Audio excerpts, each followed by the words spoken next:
آج اس پارلیمنٹ کے فلور سے کیٹیگوریکلی یہ بات کہی گئی ہے، پرائم منسٹر کی طرف سے بھی کہی گئی ہے، وزیر خزانہ نے بھی کہی ہے، وزیر قانون نے بھی کہی ہے کہ بھائی صاحب الیکشن ہوں گے جب اسمبلیوں کی مدت پوری ہوگی۔ بلاول بھٹو زرداری نے بھی ری ایٹریٹ کیا اس کو اپنی تقریر میں کہ جناب اب اسمبلیوں کی ٹرنور ختم ہوگا اگست میں، اگلے 90 ڈیز میں الیکشن ہوں گے، لہٰذا اب تو اکتوبر کی بجائے نومبر کی بات کی جا رہی ہے۔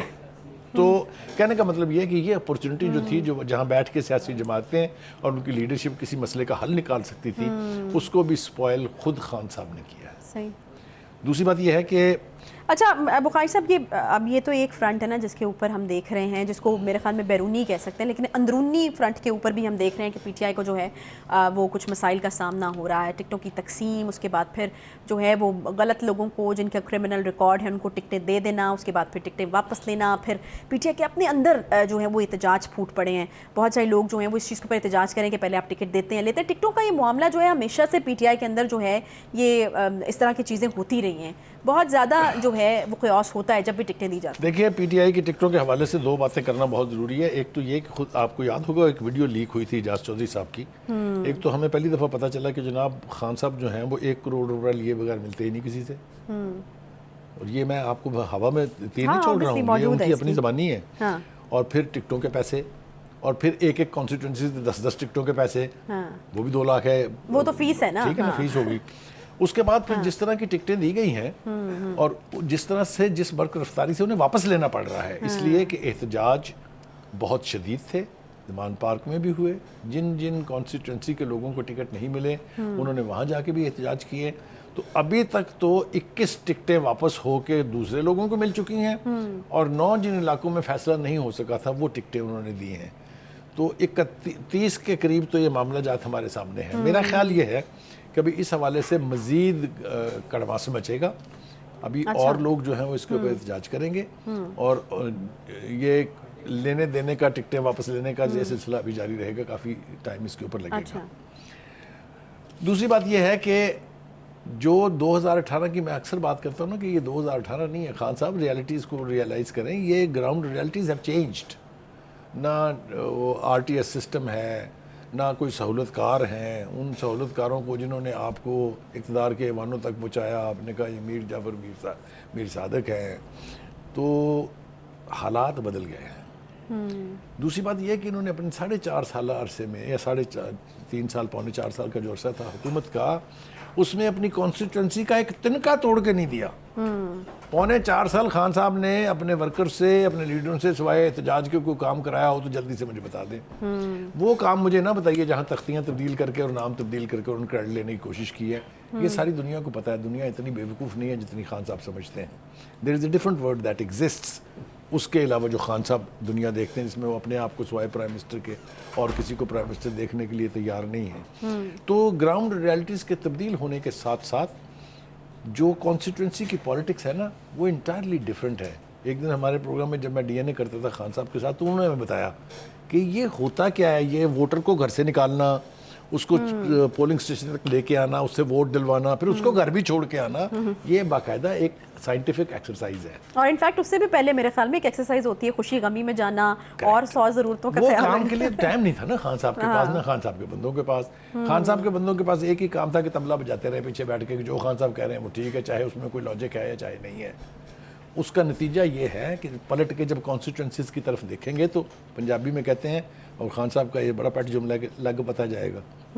تو کہنے کا مطلب یہ ہے کہ آپ نے ایسا کوئی کام نہیں کیا ہے کہ سوئنگ ووٹ آپ کے حق میں اچانک ڈل جائے گا۔ جو الیکٹیبلز ہیں ان کی ایک بڑی تعداد پیپلز پارٹی میں موجود ہے، اس کی ایک بڑی تعداد نون لیگ میں بھی موجود ہے۔ اور اگر آپ کو یاد ہو، خان صاحب کو بھی میں یاد دہانی کرانا چاہتا ہوں کہ یہ وہی الیکٹیبلز تھے جنہوں نے آپ کو کوئی تھوڑی بہت رسپیکٹیبلٹی دلوا دی تھی۔ ان میں سے بہت سے لوگ چلے گئے ہیں واپس، بہت سے لوگ چلے جائیں گے، بہت سے لوگ منحرف ہو گئے ہیں۔ آپ کافی قسم پرسی کی صورتحال میں ہیں۔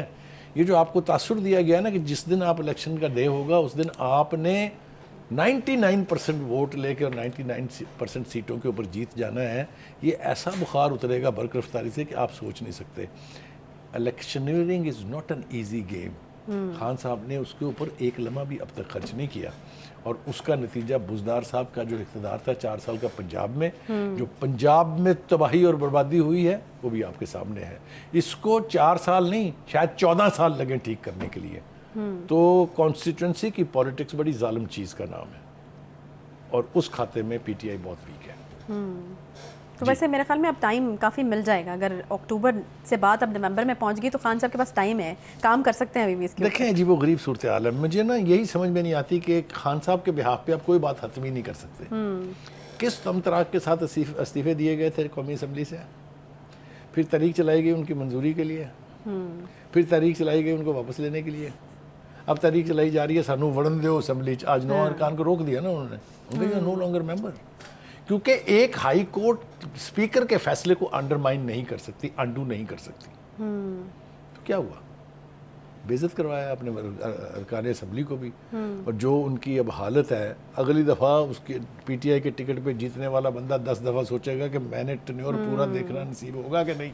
یعنی آپ کو لگتا ہے کہ جو انپریڈکٹیبلٹی ہے خان صاحب کی، یہ بھی ایونچولی نقصان پہنچائے گی؟ Most dangerous thing to happen, اور اس سے پارٹی کو نقصان ہوگا، پارٹی کے ورکرز کو، جو لوگ انویسٹ کریں گے پارٹی میں، ان کو نقصان ہونے کا احتمال ہے۔ صحیح ہے۔ اچھا بخاری صاحب، یہ ایم کیو ایم والا جو معاملہ ہے، اور وہ تحفظات کا اظہار کر رہے ہیں، اور وہ کلیم بھی کافی بڑے بڑے کر رہے ہیں کہ 25 لاکھ گھرانوں کو ہی شامل نہیں کیا گیا، تو یہ ایک بڑا کلیم ہے۔ حکومت کوشش کر رہی ہے کہ ان کے تحفظات کو جو ہے وہ دور کیا جائے، آپ کو لگتا ہے کہ جلد ہی ہو جائیں گے دور؟ دیکھیے ایم کیو ایم کی ایک ہسٹری ہے، ایک تو یہ کہ وہ ہر حکومت کا حصہ رہے ہیں اور ہر حکومت سے ناراض ہوئے اور پھر مان گئے۔ تو ہوتا یہ ہے کہ جب ان کے مطالبات میں شدت آ جاتی ہے اور کچھ مطالبات انہوں نے منوانے ہوتے ہیں تو وہ پھر کٹی کر لیتے ہیں گورنمنٹ سے، ٹھیک، اور کٹی کرنے کے بعد بھی مان جاتے ہیں۔ یہ بھی جتنی اچھی بات ہے مثالیں نا، کہیں آپ، میں آپ کو دے سکتا ہوں، یہ اچھی بات ہے۔ یہی اب بھی ہوگا۔ دیکھیے نا وہ ناراض بھی رہتے ہیں، ان کے وزیر کام بھی کرتے رہتے ہیں۔ آپ نے کہا نا خان صاحب انپریڈکٹیبل ہیں، تو ان کے بارے میں اچھی بات ہے کہ وہ پریڈکٹیبل ہیں، ہاں وہ ناراض بھی ہوں گے، مان بھی دیکھیں ان جائیں کو گے۔ منانے کے لیے آپ کو اس وقت 9-0 جانا پڑتا تھا عزیز آباد میں، اور اب آپ ان کی پارٹی کے لیڈروں کو جا کے مل لیں تو وہ بات بن جاتی ہے۔ تو وہ کوئی ایسا ان مینیجیبل معاملہ نہیں ہے۔ ہوپ فلی وہ اسی تنخواہ پہ کام کریں گے۔ اچھا ٹھیک ہے۔ اچھا بخاری صاحب، ایک اور بڑا اہم ایشو تھا، میرے خیال میں ٹائم ہمارے پاس بالکل کم ہے، اور میرے خیال میں بڑے افسوس سے یہ خبر جو ہے وہ بیان کرنی پڑ رہی ہے کہ اس بار ہم یہ اس چیز کا احتمال ہے یا خدشہ ہے کہ اس بار جو حج کا کوٹا ہمیں یعنی پاکستان کو ملا تھا اس کو ہم واپس کریں گے، کیونکہ مہنگائی، انفلیشن، لوگوں کی پہنچ سے باہر بہت ساری چیزیں ہوتی جا رہی ہیں، تو جو کوٹا ہمارے پاس موجود تھا اس کو بھی ہم پوری طرح سے اویل نہیں کر پائیں گے۔ تو یہ بڑی میرے خیال میں افسوسناک خبر ہے، کیونکہ ہر مسلمان کے دل میں خواہش تو ہے، لیکن دیکھیں کہ پھر اب جیب اجازت نہیں دیتی، یا پھر وہ چیزیں جو ہیں وہ اتنی مہنگی یا عوام کی پہنچ سے دور کر دی گئی ہیں کہ ایک جو مذہبی فریضہ ہے اس کو بھی سر انجام جو ہے دیکھیے آپ کے سوال کے اندر اس کا جواب موجود ہے۔ مہنگائی کی بات آپ نے کر دی ہے، میرا خیال ہے مزید کسی وضاحت کی اور ضرورت نہیں ہے، لیکن 2-3 باتیں اس حوالے سے کرنا بہت ضروری ہیں۔ ایک تو یہ کہ جب تک یعنی بحری جہازوں کے ذریعے حج ہوتا تھا تو غریب آدمی کے لیے بہت آسان کام تھا یہ کہ وہ حج پرفارم کر لیں۔ آپ یہ دیکھیں کہ جو جہازوں کے کرائے ہیں 100% انکریز تو ان میں ہو گئی ہے، باقی چیزوں کو تو چھوڑ دیں، اس نے ساتھ لے کے جانی ہے، آرام خریدنا ہے، جوتی خریدنی ہے، وہ تو ساری چیزیں مہنگی ہیں ہی، لیکن یہ کرایہ اتنا بڑھ گیا ہے کہ اب یہ ایک عام آدمی جو ہے، یعنی میں سمجھتا ہوں کہ لوور مڈل کلاس کو تو خواہش ہی کر سکتے ہیں، اب مڈل کلاس کے لوگ بھی اب اس کو سمجھتے ہیں کہ نہیں یار یہ بڑا مہنگا کام ہے۔ دینی اعتبار سے اس کے اوپر حکومت کو فیسیلیٹیٹ کرنا چاہیے، لوگوں کو اس طرح کھلے نہیں چھوڑ دینا چاہیے، اور اس کا انفارچونیٹ امپیکٹ یہ ہے کہ پہلے ہم ترسا کرتے تھے کہ کوٹا بڑھ جائے کسی طرح سے، کیونکہ درخواستیں اتنی آتی تھی کہ اکاموڈیٹ نہیں کی جا سکتی تھی، اور آج ہم یہ دیکھ رہے ہیں کہ ایک ایسی سچویشن میں ہم کھڑے ہیں جہاں کوٹا موجود ہے، لوگ نہیں ہیں۔ It is very unfortunate, very negative reflection. تو قیمتوں کے اعتبار سے میرے خیال سے نہ حکومت کے پاس کوئی دفاع ہے، نہ میرے اور آپ کے پاس کوئی دفاع ہے۔ یہ قیمتیں جو ہیں اس کو کم کرنے کی کوشش کرنی چاہیے۔ انٹرنیشنل جو ریسیشن ہے وہ اپنی جگہ ہے، انٹرنیشنل جو انفلیشن ہے وہ بھی اپنی جگہ ہے، لیکن غریب آدمی کا تقاضا یہی ہے کہ حکومت وہی ہے جو اس کی زندگی کو آسان بنا دے۔